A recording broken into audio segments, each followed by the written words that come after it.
The story of the American Revolution is written in gunpowder and idealism, in frozen footprints at Valley Forge and blood-soaked snow at Trenton. But beneath the familiar tales of midnight rides and declarations lie stranger truths.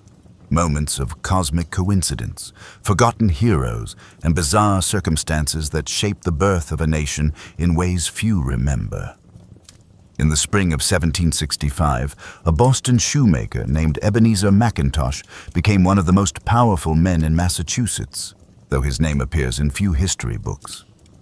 A veteran of the French and Indian War, McIntosh commanded the loyalty of Boston's working-class South End gang. When Parliament passed the Stamp Act, requiring colonists to purchase stamped paper for legal documents, newspapers, and even playing cards, McIntosh transformed from street brawler to revolutionary enforcer. On August 14, 1765, McIntosh orchestrated a theatrical protest that would set the template for colonial resistance. His men hanged an effigy of stamp distributor Andrew Oliver from the Liberty Tree, a massive elm in Boston's South End. They paraded it through the streets, beheaded it, then demolished Oliver's dock office and ransacked his home. Oliver resigned the next day. What's remarkable is that McIntosh's mob operated with surgical precision. They destroyed property but harmed no one, a revolutionary innovation in the art of protest. The Sons of Liberty had discovered that organized chaos could be more effective than random violence. But here's what few know. McIntosh was almost certainly being directed by wealthy merchants like John Hancock and Samuel Adams, who supplied him with money and intelligence while maintaining plausible deniability. When British authorities tried to prosecute McIntosh, the entire colonial legal system simply refused to cooperate. No judge would hear the case, no witness would testify. The British had encountered something new, popular resistance so widespread it rendered their authority meaningless. The tension escalated through a series of increasingly absurd confrontations. In 1768, John Hancock's sloop Liberty was seized for smuggling Madeira wine. The customs officials who seized it were attacked by a mob and fled to Castle William in Boston Harbor. The British responded by sending 2 regiments of soldiers to occupy Boston, an army to police a city of 16,000 people. The soldiers set up camp on Boston Common, their red coats a constant reminder of imperial power. What followed was a slow-burning farce. British soldiers, paid almost nothing and supplementing their income with part-time jobs, competed with Bostonians for work. They courted local women. They brawled in taverns. The tension was sexual, economic, and cultural all at once. Samuel Adams, perhaps history's greatest propagandist, ensured that every British transgression, real or imagined, appeared in the newspapers. On March 5, 1770, a crowd began harassing a British sentry outside the custom house. They threw snowballs, oyster shells, and chunks of ice. When Captain Thomas Preston arrived with reinforcements, someone, accounts differ on who, shouted, "Fire!" The soldiers discharged their muskets into the crowd, killing 5 men. Crispus Attucks, a mixed-race sailor and former slave, fell first, becoming an icon of the Revolution, though his story would later be whitewashed from history. Here's the strange part. John Adams, Samuel Adams' cousin and a passionate patriot, defended the soldiers in court. He argued they'd acted in self-defense against a violent mob and won acquittals for most of them. Why would a revolutionary leader defend the enemy? Because Adams understood something profound, that the revolution couldn't be built on mob rule and murder, but on the idea that even British soldiers deserved fair trials. It was a brilliant piece of political theater that established the colonists' moral superiority. The Boston Tea Party of December 16, 1773, remains famous, but its sheer audacity is often understated. Approximately 150 men, disguised as Mohawk Indians in a piece of racist political theater, boarded 3 ships and dumped 342 chests of tea into Boston Harbor, worth nearly $2 million in today's money. They worked for 3 hours with remarkable discipline, breaking open the chests and ensuring every leaf went into the water. They damaged nothing else on the ships. One participant who tried to pocket some tea was stripped and beaten by his companions. The British response was draconian. The Coercive Acts, which colonists called the Intolerable Acts, closed Boston Harbor until the tea was paid for, revoked Massachusetts's charter, and allowed British officials accused of crimes to be tried in England. General Thomas Gage, now military governor, effectively placed Massachusetts under martial law. On April 18, 1775, British regulars marched from Boston toward Concord to seize colonial military supplies. What happened next has been mythologized beyond recognition. Yes, Paul Revere rode to warn the countryside, but he was captured by a British patrol before reaching Concord. It was Samuel Prescott, a young doctor, who actually completed the ride. And Revere didn't shout, "The British are coming." The colonists still considered themselves British. The warning was that the regulars, or redcoats, were marching. At Lexington Green, just after dawn, 70 militiamen faced 700 British regulars. Captain John Parker, a 45-year-old farmer dying of tuberculosis, allegedly ordered his men, "Stand your ground. Don't fire unless fired upon, but if they mean to have a war, let it begin here." Someone fired. To this day, no one knows who. The British regulars unleashed a volley that killed 8 militiamen and wounded 10. The war had begun with a mystery shot. At Concord's North Bridge, the colonists finally fought back, killing several British soldiers in what Ralph Waldo Emerson would call the shot heard round the world. But the real carnage came during the British retreat to Boston. Colonial militiamen, using Native American tactics, fired from behind trees, stone walls, and buildings. The British march became a running battle through 16 miles of hell. By the time the regulars reached Boston, they'd suffered 273 casualties. The mighty British Army had been bloodied by farmers. What's rarely discussed is how close the Revolution came to ending that day. If the British had pressed their advantage, if they'd used their naval superiority to crush the colonial forces, American independence might have died in its infancy. Instead, they retreated into Boston, and within days, thousands of militiamen from across New England surrounded the city. An army had spontaneously materialized. The Second Continental Congress, meeting in Philadelphia, faced an impossible situation. They were committed to war, but still hoping for reconciliation. They appointed George Washington, a Virginia planter who'd last seen combat 20 years earlier, to command an army that barely existed. Washington rode to Boston and encountered 14,000 militiamen who'd elected their own officers, refused to follow orders, and went home whenever they felt like it. He had to create a professional army from scratch while actively fighting a war. The siege of Boston was a strange affair. The two armies stared at each other across a few hundred yards of no man's land for months. Washington had men but no gunpowder, no artillery, no training, and no money to pay them. In one of history's great ironies, the Americans were saved by a 25-year-old bookseller named Henry Knox, who proposed dragging 60 tons of British artillery from Fort Ticonderoga, 300 miles through wilderness in winter. It was insane, but Knox pulled it off, transporting cannons across frozen lakes and snow-covered mountains. On March 4, 1776, Washington fortified Dorchester Heights overlooking Boston and aimed Knox's cannons at the British fleet. General William Howe, who'd replaced Gage, realized his position was hopeless. On March 17th, the British evacuated Boston by sea, sailing for Halifax. They would never return. The Revolution had won its first major victory, not through battle, but through audacious engineering. By summer 1776, reconciliation was impossible. Thomas Paine's pamphlet, Common Sense, had transformed colonial opinion, arguing in plain English that monarchy itself was illegitimate. On July 2nd, Congress voted for independence. On July 4th, they approved Thomas Jefferson's Declaration, a document that would become America's founding scripture, though at the time it was just another piece of wartime propaganda. Here's something few realize. The Declaration of Independence was, legally speaking, an act of treason.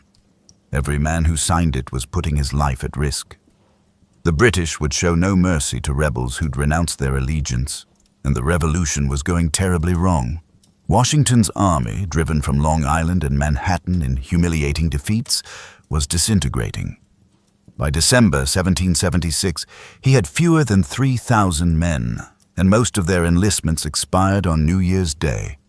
The revolution was dying. British General Howe settled into comfortable winter quarters in New York, convinced the war was essentially over. What happened next was either desperate genius or suicidal madness. On Christmas night, 1776, Washington ferried 2,400 men across the ice-choked Delaware River in a howling snowstorm.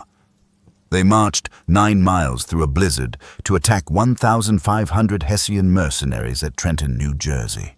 The password that night was victory or death, not hyperbole, but literal truth. The Americans surprised the Hessians completely, killing 22, wounding 83, and capturing 896 men while losing only 2 soldiers.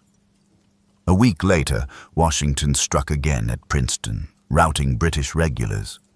These weren't major battles, they were raids, but they saved the revolution. Washington had proved the war wasn't over. In autumn 1777, British General John Burgoyne led 8,000 men south from Canada, expecting to split New England from the other colonies. Instead, his army became trapped in the forests of upstate New York. At Saratoga, American forces under Horatio Gates and Benedict Arnold, yes, that Benedict Arnold, then still a hero, surrounded and defeated Burgoyne's army. On October the 17th, 1777, Burgoyne surrendered his entire force. Saratoga was the revolution's true turning point, not because of the military victory, but because of what it triggered. Benjamin Franklin, representing Congress in Paris, had been trying to convince France to support the American cause. The French, still bitter from their defeat in the 7 Years' War, wanted revenge against Britain but feared backing a losing cause. Saratoga proved the Americans could win. On February the 6th, 1778, France signed a treaty of alliance with the United States. It was a devil's bargain. The Americans gained crucial military support, but they'd also pulled France into a global war. What began as a colonial rebellion had become an international conflict involving France, Spain, and the Netherlands against Britain. The winter of 1777 to 78 at Valley Forge has become an American myth, but the reality was worse than legend suggests. Washington's 12,000 men camped in crude log huts, lacking proper food, clothing, and medical supplies. Soldiers wrapped rags around their feet, leaving bloody footprints in the snow. Disease killed more men than British muskets had. Congress, feuding and ineffectual, provided almost nothing. The army survived only because the men chose to stay. Here's the strange part. Valley Forge is where the Continental Army became professional. A Prussian officer named Friedrich Wilhelm von Steuben, who'd exaggerated his military credentials and may have been fleeing Europe due to homosexual scandals, arrived in February 1778 and transformed Washington's forces. Steuben spoke no English, so he trained men through translators, cursing magnificently in German and French. He taught them to march in formation, load and fire in sequence, and execute complex maneuvers. By spring, they were a real army. The war now spread across the globe. British forces, stretched thin, shifted their strategy to the south, where they believed loyalist support was strongest. They captured Savannah in December 1778 and Charleston in May 1780, bagging 5,000 American prisoners. It seemed the British had found their winning strategy. The Southern campaign became a vicious civil war. Patriots and loyalists butchered each other in raids and ambushes. British regulars and their loyalist allies burned farms and hanged suspected rebels. American partisans like Francis Marion, the Swamp Fox, responded with guerrilla warfare, striking from the swamps and forests. At King's Mountain in October 1780, 1,000 frontier militiamen surrounded and annihilated a loyalist force, killing or capturing the entire unit. At Cowpens in January 1781, General Daniel Morgan used a brilliant tactical deception to destroy a British force under Banastre Tarleton. The British strategy was failing. Every victory left them weaker, deeper in hostile territory, with supply lines stretched to breaking. By summer 1781, British General Charles Cornwallis had chased American forces across the Carolinas and into Virginia, winning battles but accomplishing nothing. He established a base at Yorktown on the Virginia coast, expecting the Royal Navy to supply him or evacuate his army if necessary. What Cornwallis didn't know was that Washington and the French were planning something audacious. Washington's 2,500 Continental soldiers and 4,000 French troops under Rochambeau left New York and marched 450 miles to Virginia in complete secrecy. A French fleet under Admiral de Grasse sailed from the Caribbean with more troops and, crucially, control of Chesapeake Bay. On September the 5th, de Grasse's fleet defeated a British relief force in the Battle of the Chesapeake, the most strategically important naval battle in American history, though it's barely remembered today. Cornwallis was trapped. By late September, 17,000 American and French troops surrounded his 8,000 men. French and American artillery pounded the British positions day and night. On October the 19th, 1781, Cornwallis surrendered. As his men marched out to lay down their arms, British musicians played "The World Turned Upside Down," a fitting anthem for the impossible revolution. The American war wasn't technically over, but everyone knew it was finished. Fighting continued sporadically for another 2 years while diplomats negotiated in Paris.